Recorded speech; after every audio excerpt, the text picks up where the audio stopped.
شوف، واش عمرك حسيتي باللي الهضره ديالنا ولات كلها سمول توك؟ كنسولوا على الاحوال، كنعاودوا شنو طاري، ولكن قليل فاش كتدخل في شي كونفرسيشن اللي بصح كتبدلك من الداخل. هاد النوع ديال الهضره هو اللي واحد الفيلسوفه سميتها اغنيس كلارد كتسميه transformational conversations. الفكره هي نرجعوا شويه من the Socratic method للهضره ديالنا. راه ماشي شي حاجه معقده، غير a simple shift in how we talk and listen. مثلا صاحبك كيقول لك بصراحه I believe that war is right in some cases. فبلاصة ما تحكم عليه أو تسد الموضوع، سولو أسئلة كتفتح نقاش حقيقي. قل لي مثلا interesting، شنو الحالات اللي كتفكر فيهم؟ أو شنو كتعني ب right بالضبط؟ هنا فين كتبداو تفككوا الفكرة بجوج وكتستعملوا الهضرة باش تكتشفوا، ماشي غير باش تفرضوا الآراء. First، فشي واحد يشارك معك شي فكرة try to pursue it to its end.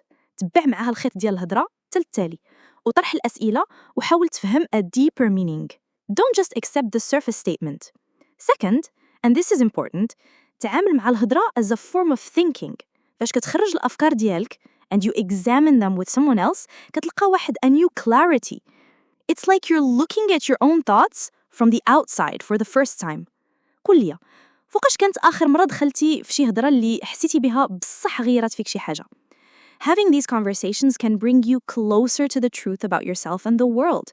إلا بغيتي تكون جزء من واحد a supportive and paid space where our experts answers all your questions related to psychology, just comment next and our team will reach out to you. Bye!